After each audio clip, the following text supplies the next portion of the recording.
Olá pessoal, nesse vídeo nós vamos continuar com a família Caesalpinoideae. Bom, nós estávamos tratando dos frutos dessas plantas, né? Diferentemente de algumas outras famílias, os legumes eles possuem duas aberturas, né? Para liberar a semente. Uma abertura, acompanhe sempre a seta branca, uma abertura aqui e no outro lado não visível aqui.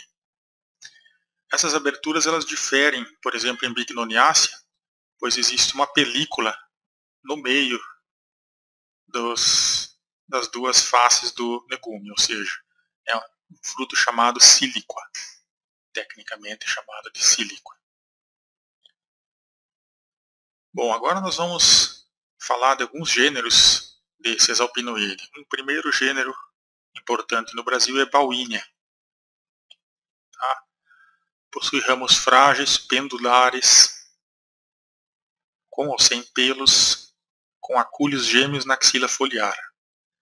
Então essa é a principal característica de Bauhinia.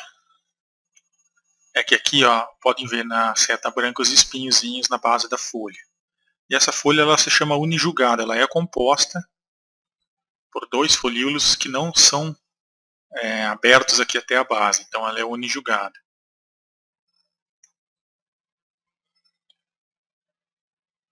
E assemelha-se a uma pata de vaca, daí o nome pata de vaca para essa planta. Aqui é uma descrição bastante completa, né, dessa planta, que é considerada a insulina vegetal utilizada como diurético. Vocês podem ver aí os detalhes dos dois espinhos aqui em H, o legume, o gineceu aqui, né, o estilete, cortando as outras partes da flor, fica só ele aqui para mostrar direitinho.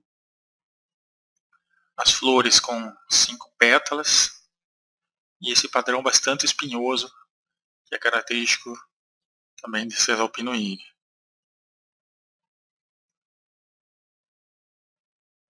Vocês podem depois ler mais detalhes aí como funciona esse artigo da Rodrigues aqui. Algumas espécies importantes de Caesalpinoideae com interesse florestal, por exemplo, a Apuleia leucarpa, também chamada de grápia, é uma planta da floresta semidecídua e ela é bastante facilmente identificada pela casca que escama de uma forma muito peculiar, parecem escamas realmente de peixe, mas não tem um padrão muito claro em relação à forma. Vocês podem ver o tronco aqui, e aqui também. Volta e meia eu tenho que interromper aqui porque esse lugar passa muita ambulância. Bom, é uma das madeiras mais duras que existe e também ela está em consonância com o Mirocarpus no que se refere à fenologia. Ela tem uma fenologia que sempre a cada 2, 3 anos a floração. Provavelmente uma coincidência com o El Ninho. Essas plantas elas são utilizadas, a madeira é muito dura, muito forte, né, muito resistente e também muito aromática. Então algumas pessoas utilizam para fazer barris e curtir a cachaça. Os folíolos dessas plantas, né, são geralmente bastante brilhantes, que também conferem uma característica para a Caesalpinoideae. E aqui estão os legumes, as inflorescências e as características aí. A amplitude de ocorrência da espécie na América Latina bastante ampla. Outra planta bastante importante é a Cássia fístula, que é a chamada chuva de ouro. Okay? Tem essas inflorescências pendentes bastante características que determinam aí o gênero Cássia. Essas plantas têm grande interesse ornamental também, né? Paisagístico, ornamental. Assim como a Sena multijuga, certo? Devido a, vocês viram anteriormente a folha unijugada, agora multijuga é por causa de existirem os vários folíolos, né? Diferentemente da Bauhinia, que havia só 2 folíolos separados, né? Então essa é a característica que chama multijuga. Mais folíolos. do que 2. Notavelmente, Caesalpinoide, a maioria das plantas tem flor amarela e o verde bastante brilhante, certo? Parkinsonia, como o próprio nome diz do gênero, é uma planta comum em Savanas Park, no Rio Grande do Sul e no Chaco, a vegetação chaquenha. Vocês podem ver que os folíolos são menores, uma adaptação para ambientes mais secos, perder menos umidade. As flores são bastante parecidas com as do pau-brasil, vermelho e amarelo. E o hábito é arvoreta, não chega a ser uma árvore muito bem desenvolvida não. Agora nós vamos entrar nos gêneros com folhas bipinnadas. Até agora eram folhas pinnadas ou somente com uma raquis principal.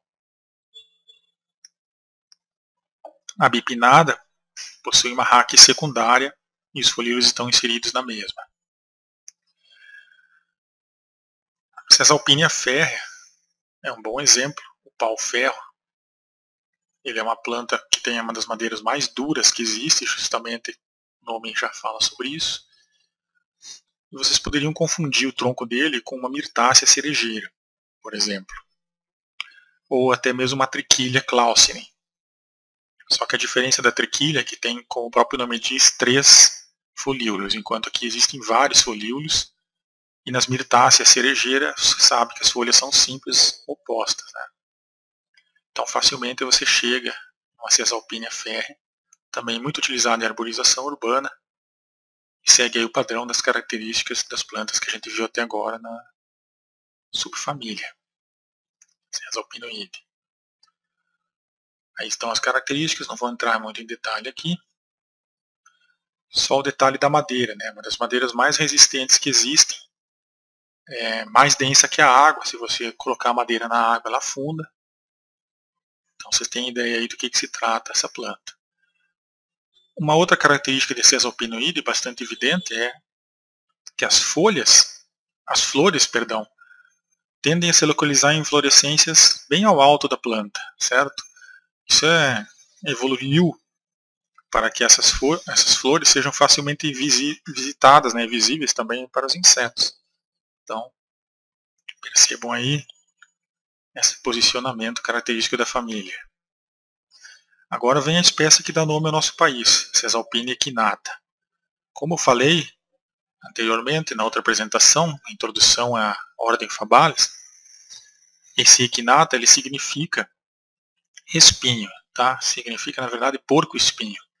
Porque é uma planta porco-espinho. Embora ela possa possuir acúlios aqui, que não são espinhos verdadeiros, ela é uma planta que tem espinho tanto no tronco, tanto nos ramos, como nas folhas e inclusive nos frutos, ok? Outra característica importante, eu já coloquei aqui no nome, ó, eu tento usar as cores para as pessoas lembrar também, não só na planta, mas no texto. É a planta que tem uma cor de tronco diferente de Caesalpinia férrea, que é parecido com a cerejeira, verde e branco. Aqui é vermelho, então por isso que se chama pau-brasil, né? Porque essa madeira ela é vermelha, ela parece que está pegando fogo já naturalmente. O que mais? As flores têm padrão marcado, né? Combinação de vermelho e amarelo muito bonita, facilmente identificáveis. E aqui o que eu falei, os frutos, né? Os frutos eles possuem espinhozinhos. Lá novamente os frutos. Uma outra característica interessante do pau-brasil é que ele foi tão predado, né?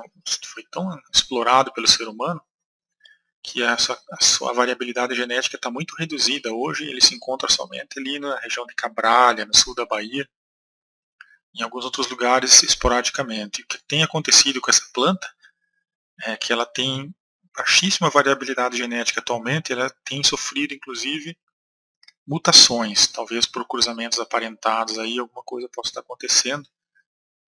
E já existem pau-brasil com os folíolos muito maiores, em menor número e várias outras combinações, certo? Só uma curiosidade aí sobre a planta. Aqui está a cibipiruna, Caesalpinia feltoforoides. A diferença dela, agora sempre trabalhando em termos de espécies, para as anteriores que a gente falou agora, é que o tronco dela ela não tem nem vermelho, nem verde e branco, é um tronco cinza escuro. O resto é bastante parecido, não tem espinhos também, né, com o pau-brasil. Muito usado em arborização urbana. Copaíba. Essa difere das anteriores, principalmente pela semente, né, que é uma combinação de preto e amarelo. Os folíolos também são maiores do que do pau-brasil. O tronco também é um padrão diferenciado das anteriores. Essa planta ela possui utilidade em termos de resinas e óleos. O nome comum dela mesmo é óleo. O trânsito aqui é terrível. Bom, às vezes eu dou uma paradinha porque eu estou tomando café. Sugiro que façam o mesmo quando estiverem assistindo. Então, nas sementes e nos frutos, e essas plantas também, nas folhas, tem um cheiro muito agradável, a copaíba, que é o óleo de copaíba, né? Ela tem menos folíolos que as anteriores, né? Que o pau-brasil e que a sibipiruna, e que o pau-ferro também. As inflorescências, as flores são brancas, ao contrário do amarelado típico. Então é bem fácil de você chegar ao óleo. Flamboyant também faz parte desse grupo.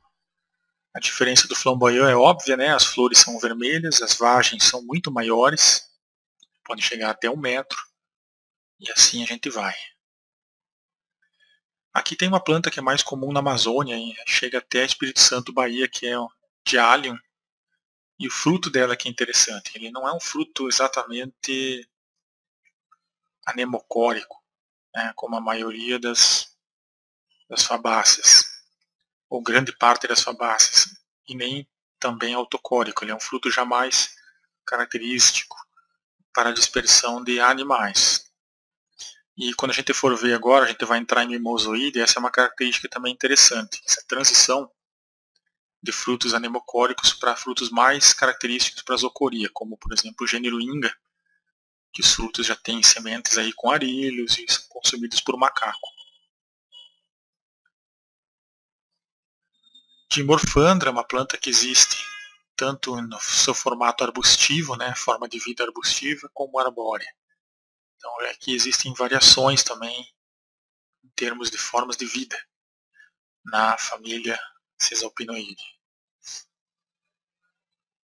Gleditia é uma espécie novamente da região chaqueña, mais comum ali naquela região do Rio Grande do Sul, Santa Catarina e Paraná, fronteira com Misiones, notavelmente diferente, né? Existem espinhos enormes tanto nos ramos como no tronco, vocês vão ver daqui a pouquinho. E as vagens também são bastante diferenciadas, né, dos gêneros anteriormente vistos. Vejam, é chamada de espinho de judeu. Então essas diferenças, embora todas possuam tecnicamente legumes, essas diferenças de espinhos no tronco, de cores de casca, de número de folíolos, tamanho de folíolos, cor de flores, tudo isso nos leva aos gêneros em Caesalpinoide, certo? Hymenaea curbaril, o jatobá, é um fruto consumido por alguns alunos aí de pós-graduação e de graduação e até mesmo professores no campo. Eu pessoalmente não gosto desse fruto, acho o cheiro muito ruim. Ele também é consumido por macaco. Então, aqui no final desse Caesalpinoide, a gente começa a entrar numa variação aí, numa transição, né, evolutiva para frutos zoocóricos. Também possuem resinas essas plantas, né, ou óleos. A folha é parecida com a da pata de vaca, só que a pata de vaca tem uma vagem mais fininha, mais fina e comprida, que as vagens parecem muito feijão, né, preto, escuro aqui. As flores também são diferentes, então é facilmente diferenciável aqui. Percebam que as vagens são bastante grandes, né, e pesadas às vezes.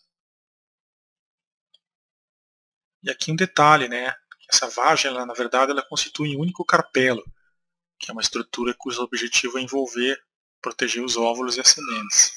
Possui vários óvulos lá, ó, seta vermelha, e aqui é o estigma retorcido, também uma característica importante.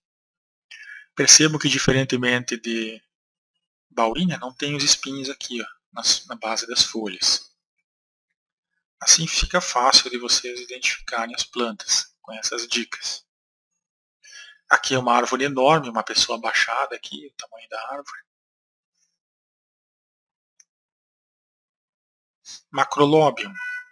Macrolobium é parecido, padrão das folhas folíolos, né? Só que o folíolo é bem mais comprido do que a espécie anteriormente vista, o gênero também. Aqui está a régua e o comprimento. Ele também possui nervuras secundárias bem marcantes aqui. Ó. Essa espécie ela é mais típica de outras regiões do Brasil, não ocorre tanto na região sudeste.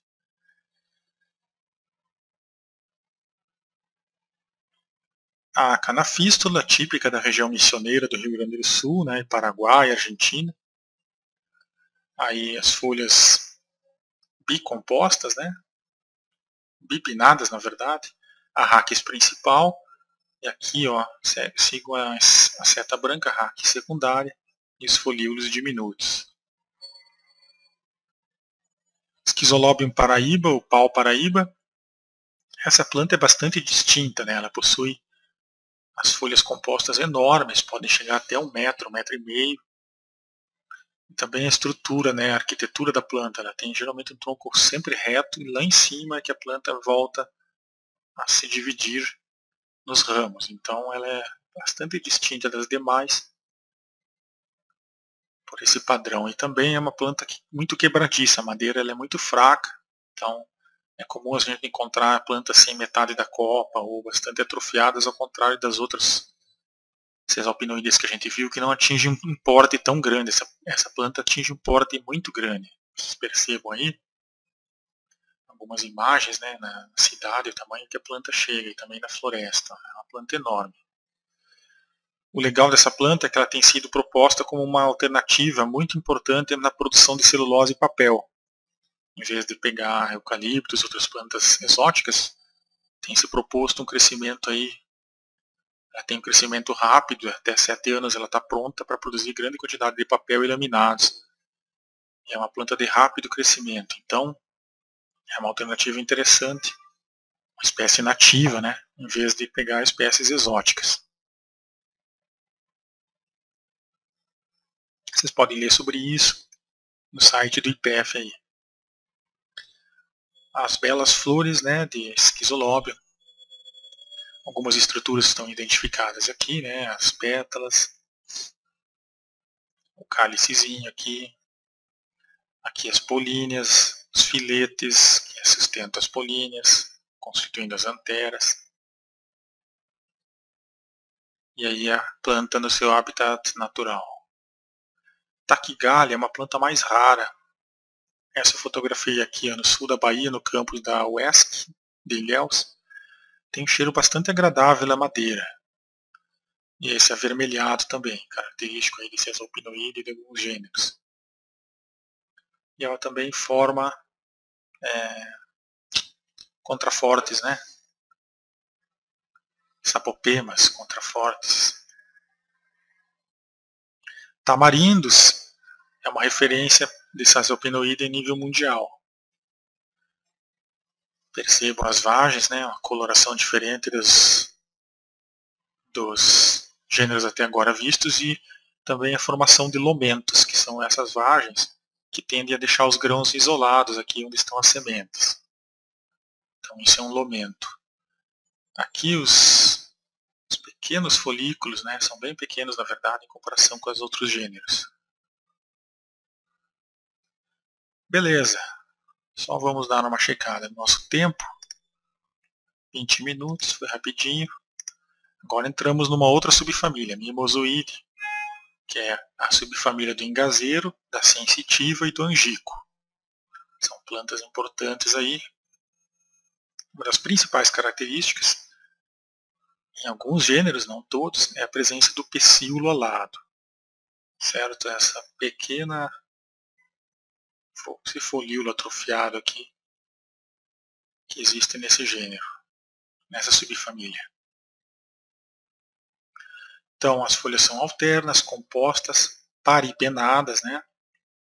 Número par de folíolos no final, a raque foliar alada, podem apresentar estípulas, espinhos, pulvinos, que são aquelas articulações já comentadas, né, que permitem movimento na planta, nectários foliares, a gente já vai ver aqui, entre cada par de folíolos. Então eles estão entre os pares de folíolos. E uma polpa envolvendo as sementes, que é o que eu falei recém, que é uma diferença já em relação às outras subfamílias, né? Que parece que é uma tendência evolutiva dessas plantas interagirem mais na dispersão de semente com o animal. Ó, essa imagem é muito bonita, mostra bem esse vasinho, né, entre os folíolos, parecendo aí um docinho para formiga. Aqui, ó. Essa aqui é uma imagem ampliada do que ocorre aqui, ó. E aqui tem uma imagem muito clara do que é um pecíolo alado, ó. Inesquecível, então, aí, mimosoide, gênero Inga. As pilosidades que às vezes ocorrem, os tipos de glândulas aqui variam, né? Esse é um gênero bastante difícil de você chegar até a espécie, certo?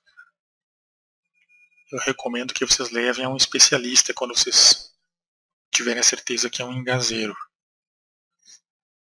As flores de mimosoide também são bastante distintas, né, das flores que nós estávamos vendo. As sépalas e pétalas eram bastante evidentes, agora aqui o que é evidente são os estames. Então aqui há a presença de estames muito mais conspícuos. Podem ver que eles são geralmente brancos ou vermelhos e as políneas bastante evidentes aqui. Isso não significa que a planta não tenha sépalas nem pétalas. Vocês podem ver aqui, ó, um cálice tubular, se forma de uma pequena estrela branca. Então elas são flores ainda completas, embora o display, né, a disposição das estruturas é um pouco diferente do que nós estávamos acostumados em Caesalpinoide. Então as flores são gamopétalas, diclamídeas com cálice e corola, pré-floração valvar, já vou mostrar o que é isso, andrógenas e unissexuais. Como eu falei, a corola é tubulosa aqui, ó, em branco, formando uma pequena estrela. Os estames são em número muito maior do que sépalas ou pétalas, então ela é polistêmone, e as anteras são pequenas e globosas, em amarelo aqui. Então essa é a pré-floração, que é o botão floral, na verdade. Existem 4 tipos, mas 2 grupos principais aqui, né? Eu acho um pouco confusa a diferença entre esses dois e depois esses dois, tomados para a par. Eu acho mais fácil as diferenças entre esse grupo aqui e esse grupo aqui, mas tudo bem. Vocês percebam que aqui as sépalas e pétalas depois vão ser separadas, né? Mais separadas do que aqui. Enquanto que aqui, ó, elas tendem a cobrir um pouco uma outra, como se fossem as telhas de uma casa. Então essa é a principal diferença entre os tipos imbricado com o voo ovulado em relação às valvadas e às abertas, certo? E a valvar que é o caso aqui das mimosoide. Beleza? Lembrem aqui de telhas, vai ficar uma analogia interessante. A vagem, ela constitui um único carpelo e as sementes estão lá dentro. E pode até chegar a 1 metro, essas vagens. E a polpa às vezes é comestível. Por exemplo, em gazeiro a polpa é bem legal de comer, eu gosto. Essas plantas elas têm uma característica também na germinação, só vou adiantar esse comentário. Muitas vezes essas sementes elas mal saíram do fruto, elas já estão germinando. Elas às vezes, em alguns gêneros aí até é possível acontecer um fenômeno raro, que é, às vezes ainda está no pé da árvore, a semente abre um pouco o legume e ela germina. Então são plantas que você tem que plantar logo se você quiser ter o pezinho, não dá para guardar a semente não.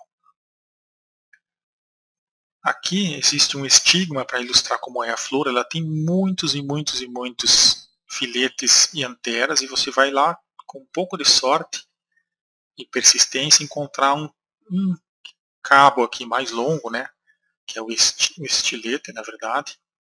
Aqui são filetes, né, masculino filetes, feminino estilete. Um pouco mais longo vai ser o estigma dessa planta, né, dessa flor. Existe um tubo estaminal de onde saem os estames, é aquilo que eu falei, existe sim cálice, corola, essas flores são completas. E aí o ingá feijão, devido a essa semelhança com o feijão, que também é uma leguminosa no caso, né? As inflorescências brancas, às vezes vermelhas. E a polpa, que envolve as sementes, bastante característica, geralmente branca. Nos frutos mais velhos, se você deixar passar o fruto do tempo, ela vai se tornar ocre e vai apodrecer, na verdade. Né?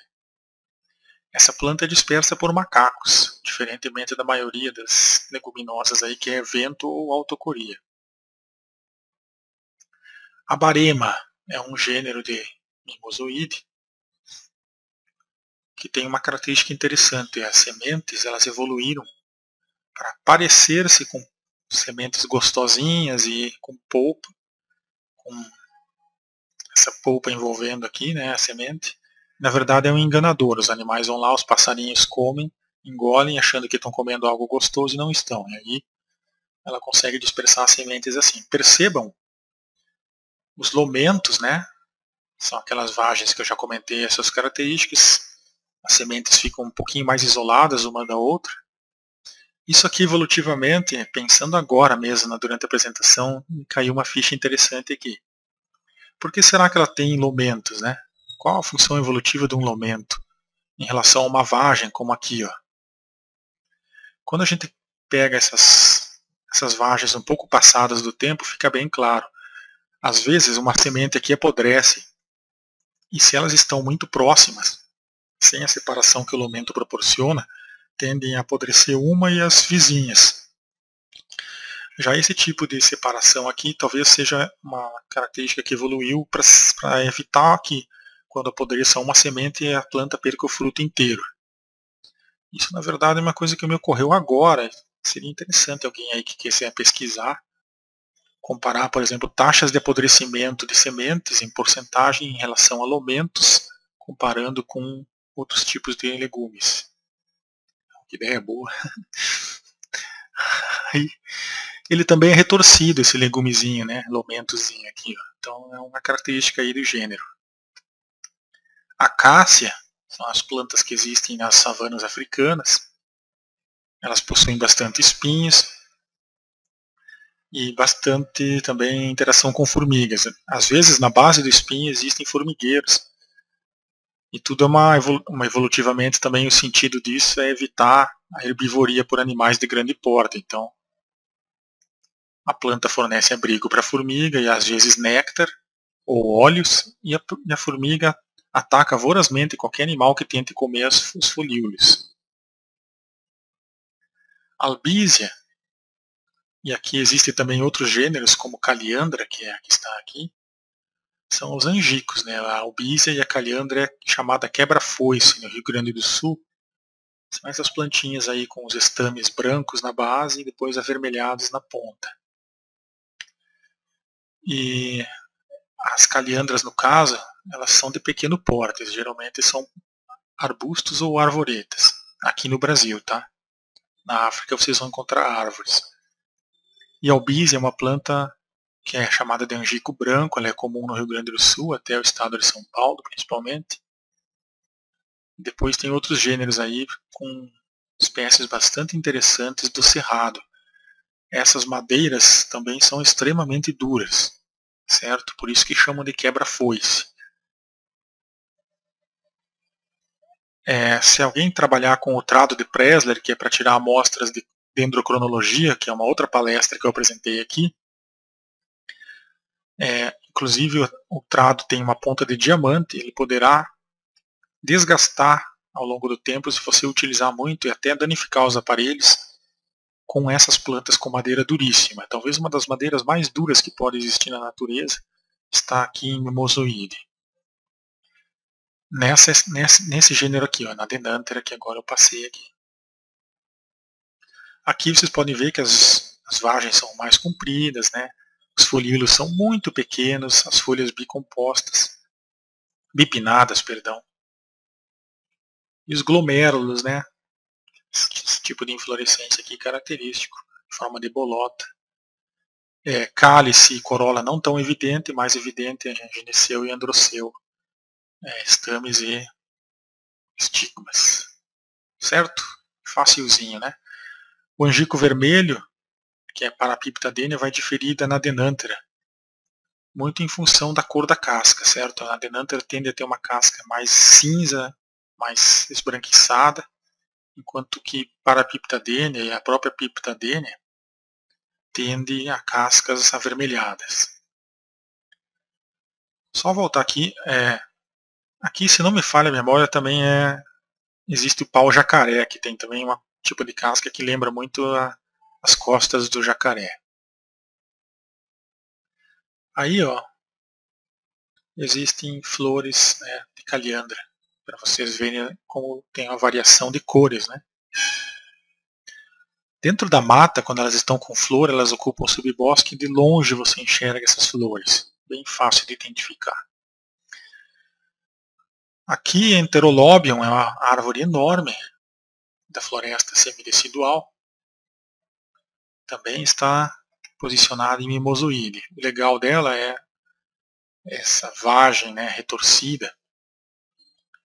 Evolutivamente faz todo sentido, ela perde as folhas no inverno, essa planta, e essas vagens ficam expostas ao sol. Como aqui é preto, elas absorvem muito a luz solar do inverno e depois amadurecem, né?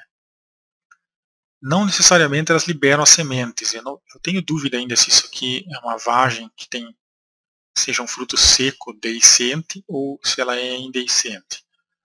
Algumas pessoas falam que existem animais que comem essa vagem aqui. Eu nunca vi nenhum animal comendo. E uma coisa é certa, a semente é um pouco pesadinha, eu acho que não vai sair voando aqui não. Então, ela provavelmente aqui, ó, é autocórica. As sementes caem e esse fruto ele vai abrir possivelmente pelos longos dias aqui pegando sol, né? Ou pode cair, como muitas vezes acontece, cair assim mesmo, sem abrir o fruto. A ecologia dessas plantas, na verdade, é pouco pesquisada. Mimosa. Aqui tem uma espécie importante, né, que é originária da África, se não me falha a memória, que é a bracatinga, né, a mimosa escabrela. Tem que cuidar aqui se eu não estou falando uma bobagem, se a mimosa escabrela não é nativa do Brasil. Estou na dúvida. Fica essa dúvida aí, vocês pesquisem, mas na verdade é uma planta importante na produção de tanino, né, que é uma substância que é utilizada para curtir o couro, e também uma espécie que tem um ciclo de vida curto, então ela é bastante pioneira, na verdade. Você pode fazer as colheitas rápido e utilizar ela em lenha ou carvão. Carvão de Bracatinga diz que é um excelente carvão, altamente combustível. Só tem que checar isso aí. Deixo para vocês essa função aí como exercício até. Procurem ver realmente se a Bracatinga é nativa ou não. Se não me falha a memória, ela é exótica e é da África. O angico, né? Aqui é a zona de ocorrência, né? Concentração em Misiones, Argentina. Todas essas plantas têm notável interação com Rhizobium. Já mencionei isso, mas é sempre bom repetir. O Pitecelobium, que é o pente de macaco. Pitecos é macaco, Lobium é fruto, né? Aqui novamente as vagens retorcidas, os lomentos. Essas plantinhas ficam bonitas também quando se faz árvorezinhas bonsai. Bom, beleza. Aqui estão as clássicas plantas leguminosas, só para nós encerrar aqui leguminosas. Os exemplos mais familiares que vocês vão conhecer no supermercado, por exemplo. Soja, feijão, amendoim, ervilha. É tudo plantas que vai fixar na memória de vocês essa família enorme, suas subfamílias. Agora nós vamos entrar numa família que tem causado confusão, pois as pessoas tendem a confundir aí Bignoniacea com leguminosa. Na verdade, são coisas bem diferentes, certo? A família Bignoniacea possui 110 gêneros e 800 espécies.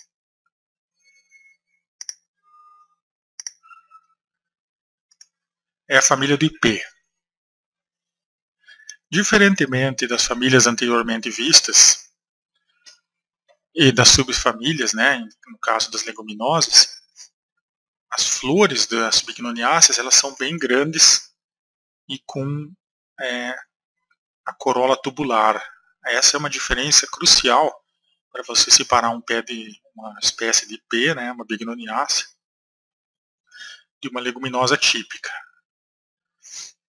Uma cesalpinoide, uma mimosoide, uma papilionoide ou fabácea. Outra característica importante é que na família Bignoniacea existem muitas lianas, sendo que na família realmente das leguminosas é mais raro, muito mais raro lianas.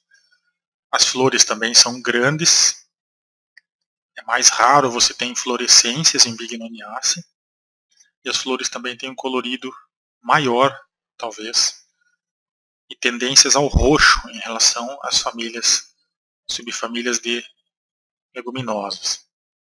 Outra diferença está no fruto. O fruto das Bignoniáceas geralmente é uma síliqua, que é muito parecido com o legume, só que existe uma membrana separando cada parte do legume. Né? O legume ele tem sementes de um lado e do outro, aqui no caso, formando uma sílica e uma membrana no meio. Essa é a diferença. Então, existem várias características aí. Eu me adiantei um pouco, agora elas aparecem, né?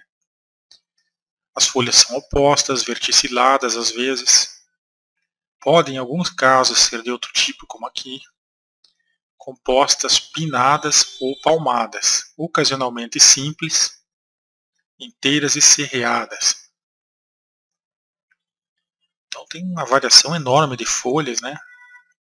Essas palmadas também é mais rara, né?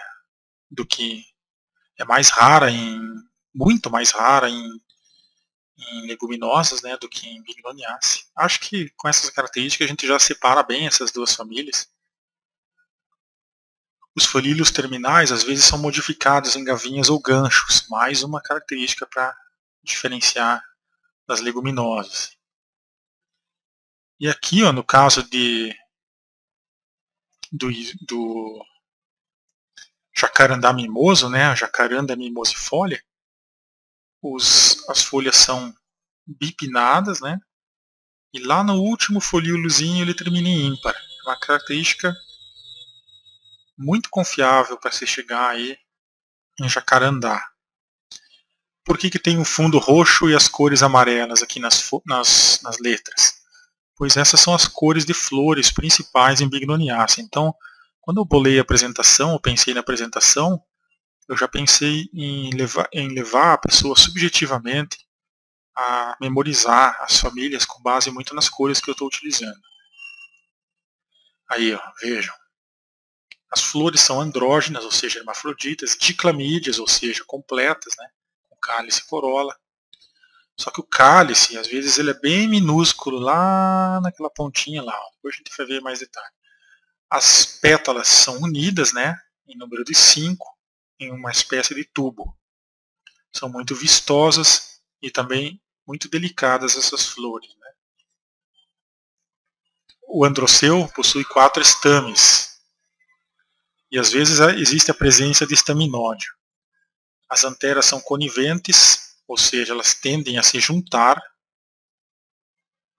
com duas tecas divaricadas, ou seja, em forma de V. Então, a gente já vai ver onde essas políneas elas formam sempre um Vzinho. Com a imagem tudo isso vai se esclarecer, depois vocês repensem no texto. O gineceu possui dois carpelos formando um ovário súpero e bilocular, ó, com estigma bilamelado, ou seja, com duas terminações, e em geral cercado por disco. A corola é tubulosa e em forma de S. Então, às vezes, essa corola, né, essas pétalas, na verdade, elas dão uma curvadinha aqui, ó. Podem ver que é curvadinho. Aqui está bem claro isso, ó. Tá aqui. Então, essas flores são bastante características. Com tudo isso e mais o que a gente viu das folhas, está bem separada a Bignoniaceae. Então, ó, os estames de dínamos, eles possuem um par de estames aqui, numa altura, e outro par noutra altura. E a forma de V vai estar aqui, ó, a gente já vai mostrar depois. Aqui está o gineceu bilamelado, ó, também em forma de V. Então essa forma de V e de S aí, vocês lembrem bem que a Bignoniaceae está definida por flores que tem V e S aí em sua morfologia. Aqui um corte da flor, ó, mostrando como os estames têm alturas diferenciadas, né? Aqui tem um par de estames e lá o outro. Aqui o cálice bastante reduzido, né? Aqui tem créditos para Rodrigues aí, esse artigo, né? Tem uma visão geral aí, né? Do gineceu dessas plantas, do cálicezinho aqui, ó, reduzido. Existem pulvinos, né? Aliás, pelos aqui, a inserção dos folíolos. E também Bignoniaceae às vezes possui um estame que ele é atrofiado, ou seja, ele é um estaminódio, ele não serve para nada esse estame aqui, ele tem pelos. Tá? Isso é bem visível na flor, já vai aparecer aí para vocês verem. Esse estame é característico de Bignoniaceae. Aqui estão os estames funcionais, que tem pólen, e esse estame é uma característica aí estranha, né? Eu não consigo lembrar para que serviria evolutivamente esse estame atrofiado e piloso, certo? Mas ele é característico de Bignoniaceae. Aí então, uma flor de Pirostegia venusta, que é um cipó, chamado de cipó São João. Vocês logo vão ligar também agora a família Bignoniaceae e a família de cipó São João. Porque floresce agora no inverno, né, na época de São João. Aqui estão as anteras, ó, em forma de V, ó. Aqui está a letra V e lá como elas ficam com as políneas. Ó. Também característica de Bignoniaceae. As corolas tubulares, as flores bastante bonitas, alaranjadas, né? O fruto geralmente é longo e é a sílica que eu estava falando, né? Então são dois carpelos, um em cada lado do fruto, separados por um septo. Podem também ocorrer cápsulas com 3 ou mais linhas de dehiscência, né? Aqui tem duas linhas de dehiscência, né? Na sílica, um lado e o outro, e uma membrana no meio, que é o septo, que é a característica da sílica. Pode ocorrer até baga, ok? Em Bignoniaceae. E não possuem endosperma essas sementes, não existe tecido de reserva aí. De quem nós estamos falando? De todas essas belas árvores utilizadas em arborização urbana e também que apresentam uma das madeiras mais duras que pode existir, os ipês. São longas essas sílicas, né? Podem chegar até 30, 40 centímetros. E a floração é marcadamente no inverno. O ipê roxo geralmente começa antes, agora em junho. Final de julho e começo de agosto é a época do ipê amarelo. Existem outros tipos de ipê, né? O branco, por aí vai. Tabebuia, então, é um dos gêneros, né? E a sílica aqui, novamente, para vocês revisarem o que é. Podem acontecer cápsulas lenhosas, né? Formadas por vários carpelos unidos, sincarpados. Então, os frutos podem abrir em fendas externas ou por fendas entre os septos separadores ou por ruptura dos septos, que é o que acontece com o fruto do jacarandá. Essa aqui é a descrição embaixo do fruto do jacarandá, certo? Uma cápsula lenhosa, na verdade.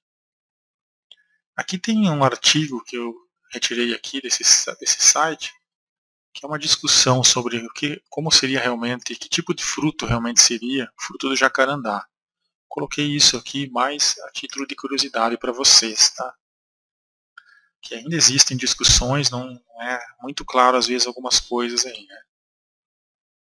O fruto da caroba, por exemplo, aqui, ó. Então, vocês podem ler aí depois se divertir pensando, né, nas discussões conceituais que ainda existem sobre morfologia de frutos. Quilaiácea. Então terminamos aí essas famílias importantíssimas economicamente, paisagisticamente e principalmente ecologicamente, né? As leguminosas, na alimentação humana também, é claro, e as bignoniáceas, família muito marcada por cipós, lianas. A Quilaiácea é uma pequena família que eu coloquei aqui mais para mencionar, título mais de curiosidade aqui, pois existem algumas espécies na floresta semidecida, a Quilaia brasiliensis, por exemplo, chamada de pau-sabão. Essas plantas possuem saponina, certo? Algumas imagens aí de quilaiáceas, as folhas são torcidinhas, com as nervuras bastante características, acompanhando essa torção da folha, né, ao longo do seu próprio eixo. E também os frutos, bastante característicos. Aqui tem a família Litrace, também está presente nessa parte da árvore das Eudicotiledôneas, né? Agora nós vamos continuar com algumas pequenas famílias que eu coloquei mais a título de curiosidade aqui para fechar essa apresentação. E depois nós vamos entrar aí na família Euphorbiaceae, que é uma família bastante importante. Então nós estamos aqui em Eurosides, né? São as plantas com pólen tricolpado, ou seja, é uma bolinha de beisebol com 3 gomos. Essa é a principal característica de toda essa parte da árvore. Nós vamos ter agora algumas ordens com plantas tipicamente do Cerrado e da Mata Atlântica, estão ilustradas aqui nas figuras, né? Por exemplo, a ordem Malpighialis é a ordem da acerola e da birsônima, que é o que se chama de murici no Cerrado. São plantas que têm várias características interessantes em termos de flores, né? As flores parecem que têm umas pazinhas de remo bem pequenas. Os pelos malpighiáceos, a gente vai falar de tudo isso, que são características da ordem Malpighialis. Plantas com frutos saborosos, né? Muito amarelo, muito vermelho. Aqui nós temos Cariocaraceae também, uma família importante, que é a família do pequi, o Cariocara brasiliensis.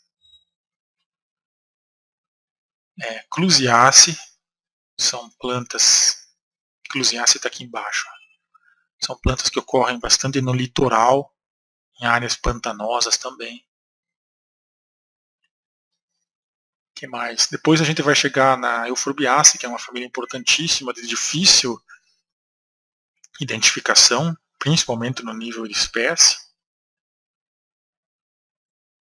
E aqui existem plantas realmente curiosas, talvez eu até faça uma apresentação só para o Miriaceae aqui, que são plantas que possuem um fruto que pode ser tão duro quanto uma bola de sinuca. Também estão aqui os oitis, né, as crisobalanáceas, são plantas que possuem essas drupas aqui, ó, apreciadas pelos índios, né, pela fauna também, e com um tipo de folha bastante característico, né, um verde bem claro na parte debaixo da folha e na parte de cima uma cor, um verde mais vibrante. Bom, a família Miriaceae dessas eu considero a mais incrível, né, em termos de frutos. Depois a gente vai ver se a gente faz uma apresentação só sobre ela. Cariocarácea é a família do pequi. Vamos começar com ela. Planta típica do cerrado, né? As flores são grandes. Ainda a gente continua com os estames chamando muita atenção, né, nas flores. Esses frutos eles têm um óleo bastante interessante aí, utilizado em culinária.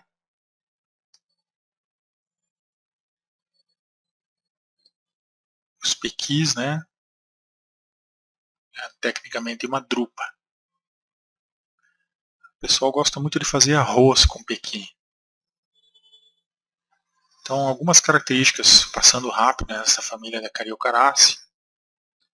Essa drupa, que vocês podem ver aqui, ó, é uma drupa, ou uma transição entre baga e drupa. É meio difícil até de... São frutos que estão no meio caminho evolutivo aqui também, né? Se você olhar assim, ela parece até um pouco, dá a impressão de que seria uma cápsula, né? Um fruto seco deiscente, que poderia abrir aqui e liberar, né? A semente.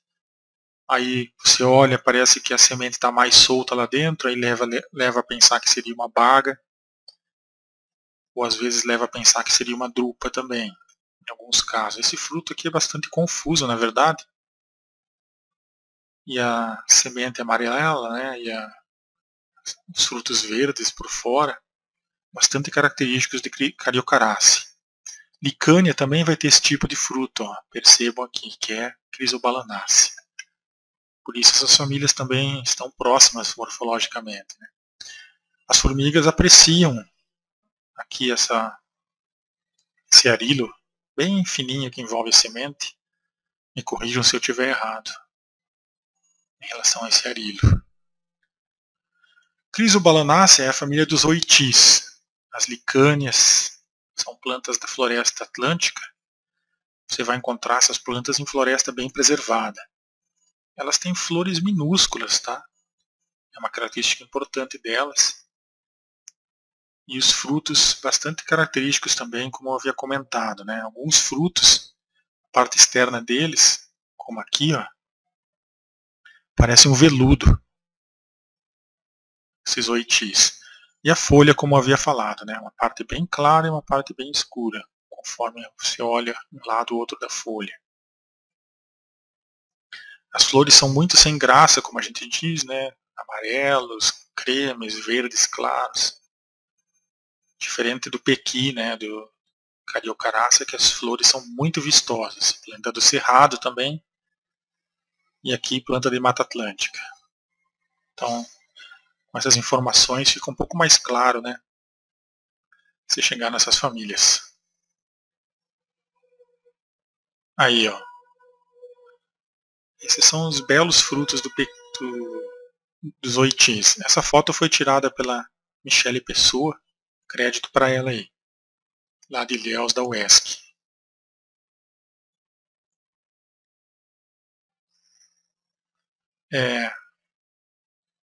Olhando de longe na árvore é muito bonito esses frutos. Eles parecem um veludo. Clusiaceae. Essas plantas elas ocorrem muito naquelas costões rochosos. Eu já vi muito em costões rochosos. Também em áreas mais pantanosas. Elas são plantas que apreciam talvez esse ambiente mais encharcado, alagado. Clusiaceae tem flores muito bonitas. A analogia que eu faço é um ovo frito, né? A gema aqui, ó, e a clara do ovo. E é sempre essas flores grandes, bonitas, essas folhas, né? Bastante cartáceas ou coriáceas. E presença de látex. Percebo que o látex aqui ele é abundante, tanto na planta como depois no fruto. É uma coisa bastante engraçada até. Fruto com látex abundante, amarelado. E esse látex ele é colorido, às vezes ele é bem amarelo, às vezes ele é alaranjado. Então essas plantas elas podem levar a uma confusão com ficus, que é morácea, as figueiras, mas eu acho bem fácil, por causa que o figo vai ser divisor de águas aqui, né? Aqui não há um figo, aqui é uma flor ainda bastante completa, né? Sépalas, pétalas, estames e fruto muito característico também.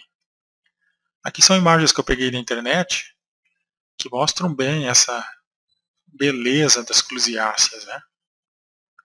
Aqui são os botões florais, rosados, né? Com a abertura aqui, pré-floração imbricada. Lembrem da apresentação agora, né? A gente passou por isso há alguns minutos. A flor aberta, né? Muito bonita a flor. Aqui estão os estames, né? Que formam uma espécie de anel ao redor do gineceu. O que mais? A persistência aqui das partes florais após a formação do fruto, né? As cores incríveis, né? Um botão floral salmão, tendendo ao vermelho, uma cor muito bonita. E as folhas são muito características por ter essas nervuras bastante secundárias, né? Bastante paralelas entre si, bem fininhas aqui. E a visão de cima da folha é um pouco diferente da visão abaxial, né? Folhas simples, certo? Bastante características. O látex, aqui ó, no fruto, ainda verde, ó, bastante diagnóstico também para esta planta. E incrivelmente aqui você pode passar o facão na casca, embaixo vai sair o mesmo látex amarelado. Então lá no campo lembrem dessas coisas, certo? Fácil, não é difícil clusiácea. Agora sim, nós vamos entrar numa família complicada, vastíssima. E eu vou fazer o seguinte, na próxima apresentação eu vou falar sobre ela, certo? Grande abraço para vocês.